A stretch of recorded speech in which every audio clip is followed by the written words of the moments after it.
Salut à tous, c'est Vince et aujourd'hui on se retrouve dans une nouvelle vidéo et plus précisément un nouvel épisode de ma FAQ où je réponds à vos questions en vidéo.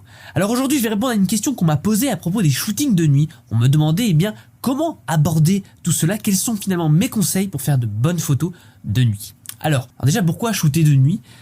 Si vous shootez dans un environnement urbain la nuit, il va y avoir une multiplicité de sources d'éclairage qui est assez intéressante, qu'il est intéressant en effet d'exploiter parce que ça va créer des effets uniques et le tout gratuitement. C'est-à-dire qu'on n'a pas besoin d'acheter finalement d'éclairage supplémentaire. Alors bien sûr, tout ça c'est en shooting artificiel, à part si vous shootez à la lumière de la lune, c'est possible aujourd'hui avec les Sony qui sont assez récents.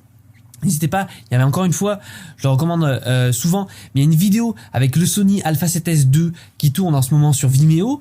Ça fait un petit moment maintenant qu'elle est sortie, mais qui est vachement intéressante puisqu'en fait elle est filmée seulement à la lumière de la lune. Et du coup quand on fait la mise au point sur le sujet, par exemple, on a dans le bokeh les étoiles. Et donc c'est une lumière naturelle de nuit. Mais la plupart du temps, pour la plupart des gens, avec la plupart des appareils photo, on va se servir de l'éclairage urbain. Là, on va partir du principe où vous n'ajoutez pas d'éclairage supplémentaire. Si vous êtes en extérieur et que vous shootez au flash en pleine face et vous faites du portrait de nuit, c'est pas du tout ce que je recommande. À part pour créer un effet esthétique particulier, mais à part avoir une démarche esthétique particulière, ce n'est pas forcément très intéressant.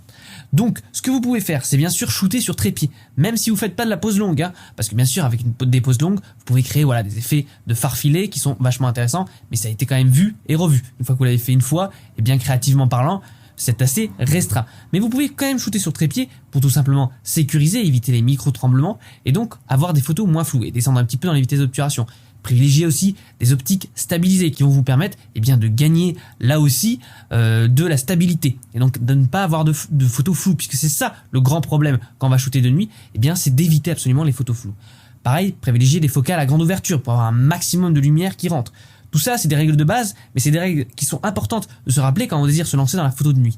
Ensuite, il ne faut pas hésiter à pousser un petit peu les ISO. Aujourd'hui, les appareils photo étant de plus en plus perfectionnés au niveau de la gestion du bruit et les logiciels aussi de retouche ayant une plus grande capacité dans la correction de ce bruit de luminance et de chrominance, il ne faut pas hésiter vraiment à pousser les ISO et privilégier toujours une photo nette qu'une photo floue. Parce qu'une photo nette bruitée, ça se rattrape. Une photo floue non bruitée, ça ne se rattrape tout simplement pas. On n'arrive pas à retrouver les détails ou alors très légèrement aujourd'hui avec les algorithmes de réduction de tremblement dans Photoshop.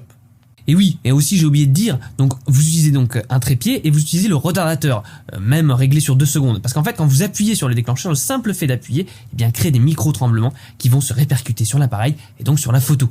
Alors que si vous êtes sur trépied plus le déclencheur de 2 secondes, vous n'avez pas besoin de télécommande, c'est juste une option dans le menu, vous allez minimiser vraiment tous les tremblements au possible pour avoir vraiment une photo la plus sharp possible. Ensuite, je vais pas pouvoir vous dire de vous placer à tel endroit ou tel endroit dans la rue, puisque ça dépendra forcément de la configuration de celle-ci. Il faut vraiment prendre le temps, arrêtez-vous dans la rue et analysez toutes les sources d'éclairage. Mettez-vous sous lampadaire, voyez ce que ça fait, si ça crée des ombres dures ou pas. Mettez-vous à côté d'une vitrine, à côté d'un bar et voyez les effets que la lumière fait, tout simplement sur votre sujet. Alors voilà, j'espère que j'aurai répondu à la question et vraiment n'hésitez pas à shooter de nuit, surtout dans cette période où on se rapproche de l'hiver et donc il fait nuit à 5h30 ou à 5h même et du coup c'est difficile de shooter en extérieur dans ces temps. Alors il fait froid, ok, mais on peut jouer avec tout ça. Donc n'hésitez pas vraiment profiter des contraintes qui vous sont imposées pour développer votre créativité. C'est comme ça qu'elle se développe en ayant des contraintes. Voilà. Donc j'espère que cette vidéo vous aura plu, vous aura intéressé, vous aura répondu à toutes vos questions. Sinon mettez-moi en commentaire encore des questions supplémentaires, tout simplement sur la photo de nuit, j'y répondrai avec un grand plaisir. Et puis nous, on se retrouve très vite pour de nouvelles aventures. Salut à tous!